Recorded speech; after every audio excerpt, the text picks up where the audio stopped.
What is a dirty business tactic that you know and everyone should be aware of it? If you're buying a used car and it's parked over a puddle, they don't want you to look underneath. I get the idea. But who would buy a car without driving it? After the drive, park it wherever you want and then look under it. Since people fancy themselves clever.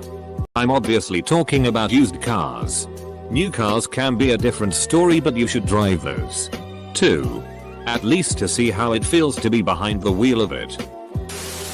Mattress stores that have the find it anywhere else for cheaper. You get your money back. Deal contract with the manufacturer to make the exact same model of bed, but with a model name specific to that store. So nobody can ever cash in on that deal. Best Buy does this as well to avoid price matching. You'll notice a B or something at the end of the product number, which makes it a different product. Not sure if this fits, but if you are offered a raise for taking on new responsibilities, get it in writing.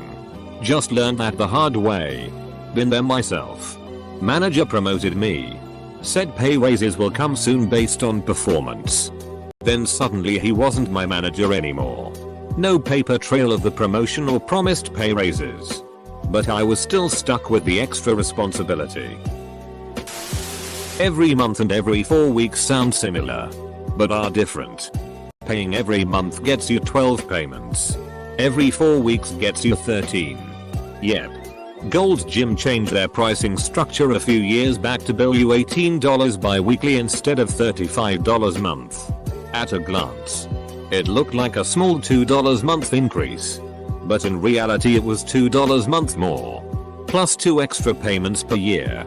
I complained and they kept me on the previous plan, saying I was grandfathered in since I'd had a membership for like 5 years. When finding a home for your elderly parents, set up an appointment but come in a few minutes early and say, don't ask if you can walk around for a quick look. The receptionist likely won't refuse you, and the salesperson won't be ready for you. These places like to show you only the stuff they want you to see when being led around by a salesperson. Chat with a resident or a staff member. They'll be the most honest with you. Another tip. Ask the local fire department their opinion of the place. They respond to the home's 911 calls and see how put together the nursing staff is when your parents need them the most. Source. Was an EMT for years and responded to multiple nursing homes. Some of them were worse than a prison, and I would rather mercy kill my loved one than put them in those places. In Nova Scotia, Canada, severance pay is paid on the average of your last 30 days of pay. This means that some companies will actually reduce your hours to minimum your last month with them if they are going to lay you off. Happened to me wife. She worked for this company for 5 years. Worked 35 plus hours per week. Suddenly she wasn't getting shifts. Boom. Layoff notice. Happened to other folks too. Call the labor board. IDK about in Nova Scotia, but here in Ontario that's illegal. Even if she quit because she wasn't getting enough hours due to them reducing it, she'd still be entitled to pay. They cannot reduce your hours by more than a certain percent each week. Can't remember the percent. Can tell you I have fought this and won. Offering insurance on anything that does not have the potential to be financially debilitating. Want to insure your DVD rental? FCK off. Best Buy offered me insurance on my mouse pad once. It was a few dollars for a 2-year deal. Like, dude, I've been using my current mouse pad for like 8 years. Some stores increase the price of a product and then put it on sale by a percentage of the fake higher price. I was gonna say this. I worked as a department manager for a year at Walmart. The company would regularly raise the price of my items for a day or two, and then put it back to the original price with a rollback flag. The sad thing is, the manipulation works. People are drawn to what they believe are sales. I worked in the collections department of Discover Card for a while. One thing they did, maybe still do, to lure customers to them is offer 0% APR for the first year. People would jump on this and transfer all their debt onto their new Discover Card. And then the company would conveniently not send the first month's bill. In the fine print of the agreement, it states that if you miss even one payment in that first year, Your APR will jump to 95%. Half of my calls were to these new customers who would then proceed to throw a fit because they didn't ever get the bill. And I had to explain to them that it was their job to know when the bill was due. And sending one was just a courtesy extended by the company. I hated that job. It ate away at my soul. When I was in the process of moving into my current home, I transferred the title of my old home and land to my sister because she was buying it and moving in when I left. Within the next few weeks she started getting all the welcome to the neighborhood coupons and flyers. She didn't even change her address. So I assume companies track title changes with the Register of Deeds. The sketchiest was a pest control company claiming to have an existing account on the property and recommending she continue to use their services. They did. We have many more clients interested in this limited offer. Double quote. I've actually said then why do you need me? In response to this a few times. Sometimes I get a stammering UHH. Well. YC. I'm trying to help you in response. But one time the dude just laughed and said okay. Yeah, got me. Double quote. When moving out of a rental apartment house, make sure to take lots of pictures and ask the owner landlord to do a walkthrough with you. Video the walkthrough. That way if they do not give you all your deposit back, you have something to take to court versus a he said which you generally lose. When you turn in cable internet equipment, make sure to get a full receipt showing what they took and on the date it was received. Scan this and email to a couple different email accounts. Comcast and others are bad about losing the equipment a couple years later. After you forget. And then billing you. Sire. Similarly. Take pics of any existing damage to a rental as soon as you move in and email it to the landlord leasing office. I did this after a landlord told us he took the last tenant's entire security deposit for damage. To be fair, it sounded like the tenant really messed T up. I took that as a flag and sent him a very D. A local lawn maintenance business takes advantage of unsuspecting customers in 3 ways. 1. On monthly bills. They double the state tax. Instead of being, say, 6%. It'll actually be 12% if you check the math. 2. Without discussing it with homeowners. They charge double for double cuts when the grass is a little taller in areas than usual. So, if you had agreed to pay $50 per mowing, the monthly bill says $100 for each visit. They never ask, they just do it and charge double, in most cases. It's just a small patch of the yard that has taller grass. Not the entire thing. 3. They're supposed to mow once per week. But without telling customers first. They start mowing every 5 days, which means they get to charge for more mowing visits per month than necessary. The closing down sale in the shop that never closes down. It's just in closing down sale mode continuously. I'm amazed shops are allowed to get away with this. Debt collectors will have detectives call you from a number that appears to be a legitimate law enforcement agency when you Google it. It's actually a spoofed caller ID using a legitimate agency's fax number. The detective will threaten arrest and throw around names of local judges. The debt collector will claim to not know the detective who left the message, but will be willing to take care of your debt. Worked in a family-owned pharmacy for a few years. Find yourself a family-owned pharmacy if you don't want to go through your insurance, B, don't have insurance, or C, you'd like to support the working class and not Walmart or CVS. People would call us and ask for a cash price for their medication. We would be hundreds of dollars cheaper than Walmart on almost every prescription. I remember quoting someone a 90-day medication at $20 and they said Walmart was going to charge $250. The reason I said the things about not going through insurance is because insurance companies tell the pharmacy how much to charge you and tell the pharmacy how much the medications cost. Ht. Add insurance companies to this list. Family-owned pharmacies are losing so much money because of the way insurance companies work. The 3-tiered pricing approach. Especially for things like roofing or basement waterproofing.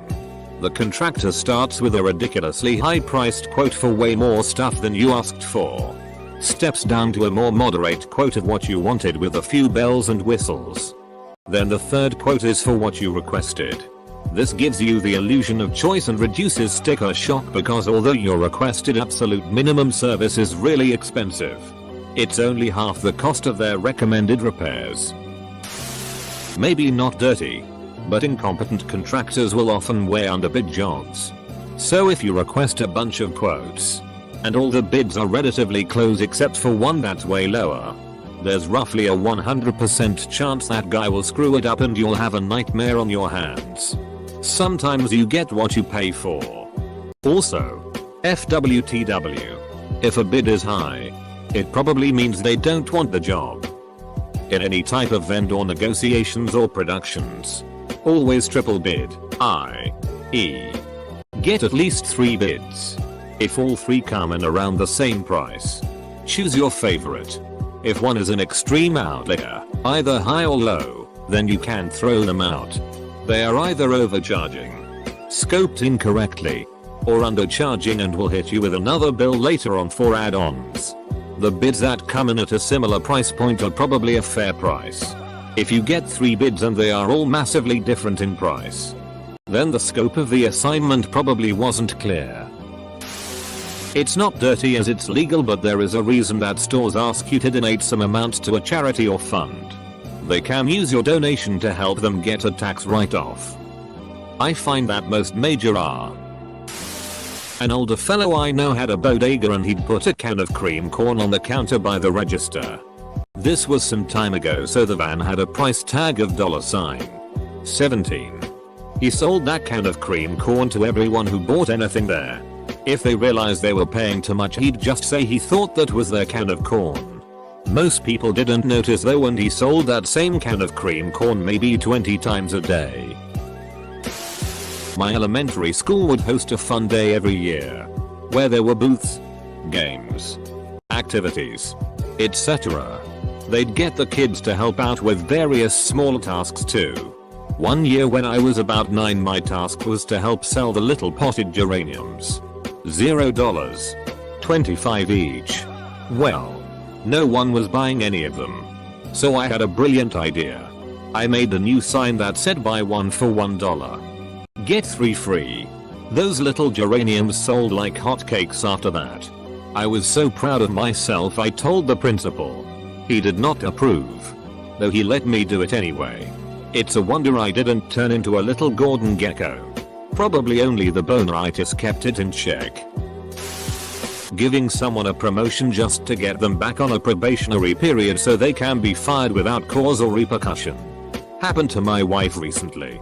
They were able to twist some information to make her look bad enough to can. And with no risk of legal recourse because she was on probation with her new position. Wife said they did the exact same thing to someone within the past year. Guy won Employee of the Year. Was promoted and promptly fired. Placing the most profitable items at our level, worst deal for you, and the best value for money items in hard to reach places. Making you walk past all the items in the store due to design, e.g. IKEA. Fake reviews. I worked for a startup that had a sleazy CEO and got most, if not all, of their business by fake Yelp, Google, Glassdoor and other review sites in our industry. CEO was a compulsive liar and had no morals. Side note. I left the company and shit went straight downhill as it was a house of cards anyway and I had a key position. The CEO ended up calling his business partner of 3 years and telling him that all the money was gone and he is leaving the country forever. Full stop. Full stop. Then didn't leave. He still has the company open with a much smaller staff and can only imagine what he is saying to keep it afloat. Okay, done with the rant. It is easy to see fake reviews now since they are usually a bit more eccentric and polished and I have lost all faith in them. Getting solar panels on your house by lease or power purchase agreement is a horrible deal for a homeowner. You save a small amount on your bill, but are tied to the agreement for 20+ years while the company that actually owns them are. Mechanics and other car servicing places will often put many additional tasks replacements on your bill or imply that you should do things immediately. While many of their recommendations are things to keep in mind, often the tasks they are talking about are not immediately necessary and can be put off for a while before there is an issue. This in no means is me saying that you shouldn't regularly take your car for servicing. I was a waitress at a family-owned restaurant that paid me $0. 10 more than the minimum wage. They were able to require me to turn over all tips that I never saw again because they paid me over minimum wage. I think this is technically legal, but sleazy nonetheless. I made really great tips and it was hard turning the money over. It's also pretty deceptive to the customer, who thinks their money is going to the wait staff, not the restaurant. That was 100% illegal in most jurisdictions. Managers are generally not allowed to take even a percentage of tips, let alone all of them. Real estate gurus who sell their courses online in downloadable digital format and say that we must buy now since they only have a few courses remaining and when they're gone, they're gone. How the FCK do they run out of digital downloadable courses? Do their computers run out of binary ones and zeros after so many downloads? Sounds stupid, but people fall for this ploy regularly. People lie about salary, starting pay, raises, etc. all the time. Learn to play hardball. For a multi-million-dollar company, another $10 20k is nothing. My office had a lockdown on raises over 3%, and going into an annual review I learned that my boss had lied and underpaid me for the starting position. He claimed they had a $60k budget for the position and couldn't exceed it. I found out the last person in the job got paid $75k. So I got an offer from a competitor for over double my current pay. Knew they couldn't afford to lose me with the amount of work coming in, and slid my offer letter over to my boss during the review. They matched the offer, gave me a $10,000 bonus up front, and even cut me into a percentage of a business line. The meeting was awkward as hell, and it was difficult to do, but it's business. Know the difference between a gigabit and a gigabyte. 1 gigabit megabit kilobit is only equal to 125 gigabyte megabyte kilobytes. A lot of services, like Verizon, advertise their data caps and data speeds in gigabits so as to confuse customers who don't know the difference. If your plan has a 8 gigabit data cap, then you can only really use 1 gigabyte of data. Likewise, your 100 Mbps internet speed only has a peak download of 12.5 megabytes per second.